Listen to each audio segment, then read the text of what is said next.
Hello and welcome. So today we're looking at contestability. Now contestability is a really important concept in economics, and especially in micro, and especially kind of when you're looking at competition and markets authority, government intervention and all of that kind of stuff. A lot of that comes back to contestability.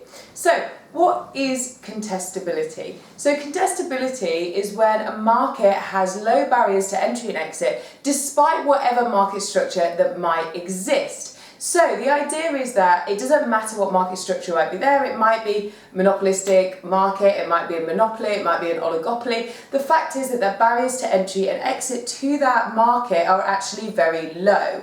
So firms can come in if they want to. They can kind of enter the market even if there are dominant firms in the market already.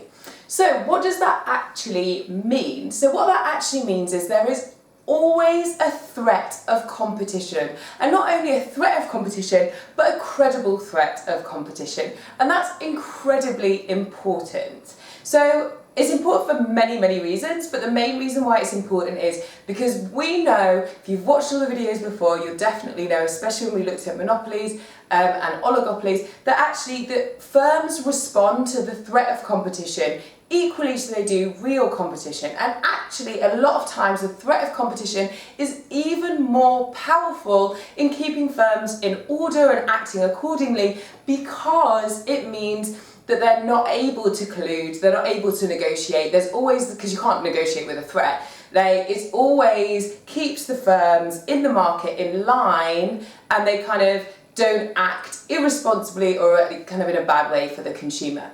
So we're going to have a look at this even more. We're going to dive into the idea of contestability.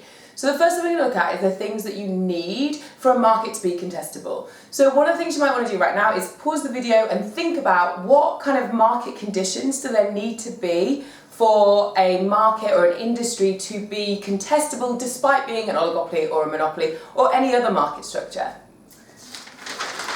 So one of the things has to be obviously a lack of sunk cost. One of the biggest things that stops firms entering a market is sunk cost. It's a huge barrier to entry and exit. So think about what could be examples of sunk cost, pause the video and think about what are the key examples that you know of sunk costs. So things that should have come to your mind are things like advertising, things like insurance cost, marketing. All of that should be examples of sunk costs in your brain, and they can be incredibly off-putting when entering a market, because obviously the firm cannot recoup them if they have to exit the market or they choose to exit the market. One of the other things is about access to technology. So each firm or a credible threat or a firm that could enter their market needs to have access to technology that the firms in the market do. Otherwise there is going to be such a huge disparity between the average costs of the entrant firm and the incumbent firm. And that can mean that obviously the incumbent firm has much lower costs, and therefore their profit maximizing position is going to be lower, which means that they can make far more supernormal profit, and they can charge lower prices if they choose to, or if they kind of naturally operate at their profit maximizing position compared to the firm that's coming into the market. So obviously there's an incredibly unfair advantage. You need to have access to technology to be able to keep the costs the same as or nearly as low as the incumbent firm. Low consumer loyalty. So consumers have to be willing to switch. Like, you can have low barriers to entry, you can have equal access to technology, but if the consumers in the market have incredibly irrational consumer behaviour and they're stuck to one firm, there's loads of consumer loyalty, then there's going to be problems for the firm coming in. They're not going to have access to the market. They're not going to have access to people in the market, to consumers in the market, and they're going to have problems when it comes to launching the product or the service. So other barriers to entry and exit as well. So there are lots of other barriers that we have for entry to exit that are kind of, maybe not as obvious as the previous ones. And one of those is legal aspects or legal costs.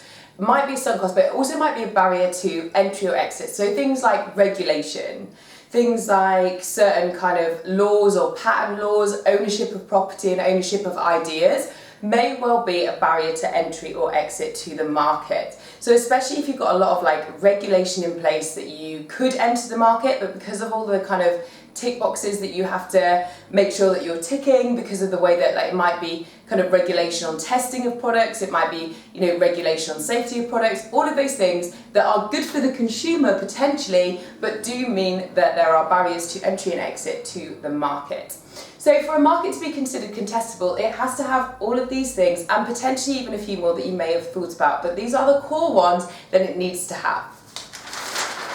So, does that sound familiar? Does those conditions sound familiar? Well, they should sound familiar, but they are not perfect competition. Contestability and perfect competition are completely different, and I want you to think about why. When you think about why, I want you to think about what conditions make something perfectly contestable. So pause the video and have a guess. So the main thing, the most important, and if you watched the videos previously, the most important thing about perfect competition is perfect information. Both consumers and producers have perfect information, which means that they are simultaneously able to understand pricing, needs, wants, all of those things, which means that they are able to minimize their costs, and also there are unlimited suppliers and buyers in the market. Now, obviously contestable markets don't have those two things, and therefore they cannot be perfect competition.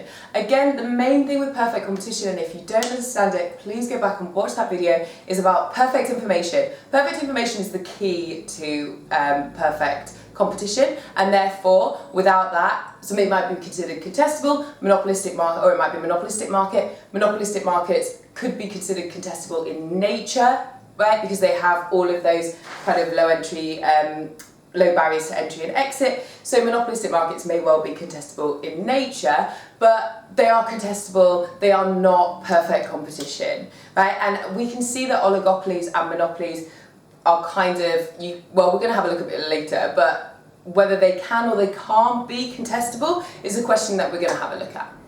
So, what affects the level of contestability in a market? So pause the video and think about what things can make a market more contestable, but equally what things can make a market less contestable. If it helps you to think about an example market, please think about an example market and think about whether it could be more contestable or less contestable if certain things were put into place. So there are lots of factors that make a market contestable or uncontestable equally. One of those things are deregulation. If there is deregulation in the market, then it's going to become more contestable. Equally, when the government is putting in regulation, they will think about the impact on contestability in the market and whether it's going to create barriers to entry and exit and give incumbent firms an unfair advantage to the market that they already operate in. One of the other things is competition policy. So the idea of each economy is going to have different competition policy, and that competition policy can actually increase or decrease contestability. So you can have good, kind of not necessarily good or bad, but you can have competition policy that increases contestability, that keeps the barriers to entry and exit low. But you can also have competition policy, like say for instance, if you have no regulation on kind of investigation of mergers, that may decrease contestability. Or you can have like kind of competition policy that means that like firms can kind of have exclusive agreements which might deter contestability or lower contestability potentially. Technological advancements, we've seen huge amounts of technological advancements, the idea of the development of the internet, the development of kind of technological advancements at your fingertips, like having a phone, having laptops, the cost of those technology like decreasing has obviously makes things far more contestable. And entrepreneurship levels, so just generally how many people want to become entrepreneurs and start a business and enter markets is a really important factor in contestability. So for instance, there are lots of nations that are genuinely more entrepreneurial than other economies. So when I think about kind of entrepreneurship and economies that have very high levels of entrepreneurship, I usually think about economies like India and Nigeria, where there's just so many people starting businesses, wanting to enter into markets, challenge firms that are already existing there. Now obviously entrepreneurship is incredibly important. We know that it's a factor of production, and therefore it really impacts our GDP and it impacts kind of aspects of our economy. Very entrepreneurship, high levels of entrepreneurship in an economy can be very, very good and keep kind of other firms in check. And also we've got things like patent laws.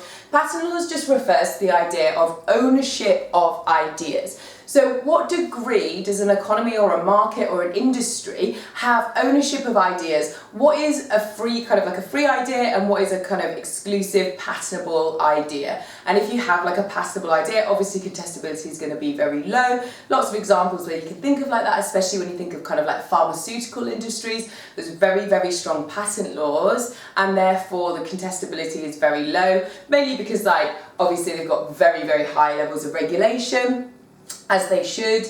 There's kind of lots of technological advancement, but the technological advancement is very exclusive and very expensive. So there aren't kind of like many technological advancements in those areas that can be replicated very easily by a firm that's coming into the market. And obviously entrepreneurship levels in pharmaceuticals might be very high. There's lots of people who kind of like want to like tackle certain illnesses and like kind of diseases or any kind of entrepreneurship in there, not just like it might be medical equipment or any of those things, but they usually tend to be snapped up by the larger firms, which is a barrier to entry and exit in itself. So, and obviously we know that there are incredibly strong patent laws.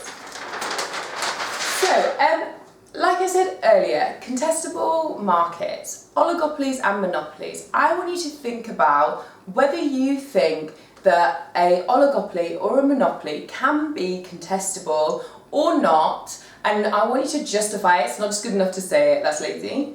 You need to justify it by giving me some examples of whether they are or whether they aren't as well, if you don't think that they can be.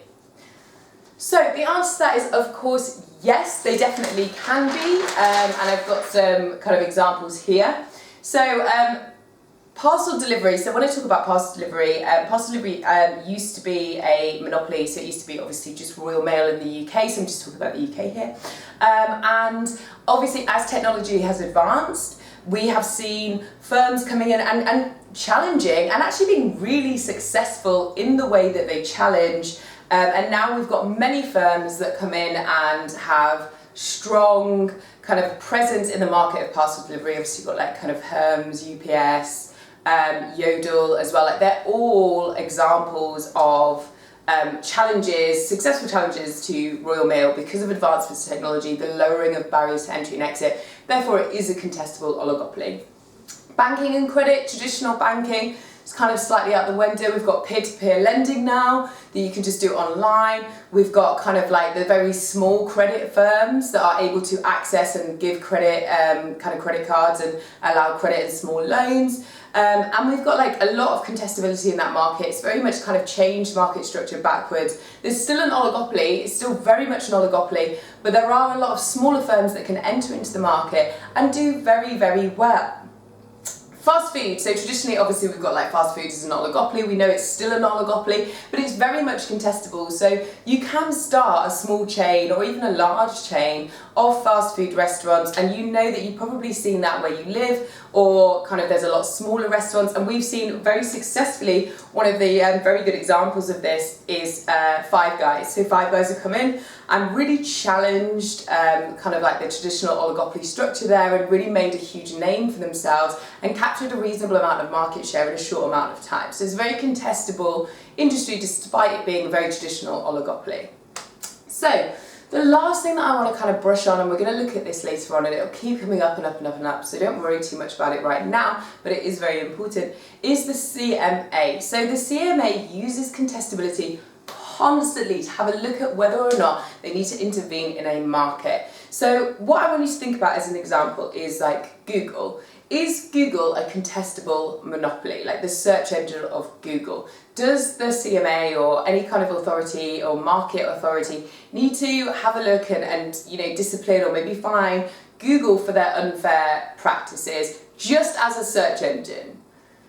Potentially not, because it is a contestable structure, right? You can potentially, the CMA will have a look at whether there is kind of barriers to entry and exit. Can somebody come in and set up the technology? The technology is a bit maybe potentially not the most advanced, well, it is like incredibly advanced, but it's not necessarily the most unchallengeable technology. It's just that they are the biggest and they're definitely a monopoly in that area. But that doesn't mean that it's not contestable. The CMA will have a look at the contestability levels to see if they need to intervene to make a market more contestable, because competition, the threat of competition and competition, is one of the best ways to regulate firms in an industry or a market. So we're going to keep looking at that over the next 3-4 months, when we're looking at different market structures and different government intervention, and we'll always relate back to contestability. I hope that you have found that interesting, and I am looking forward to next lesson. I'll see you later. Bye!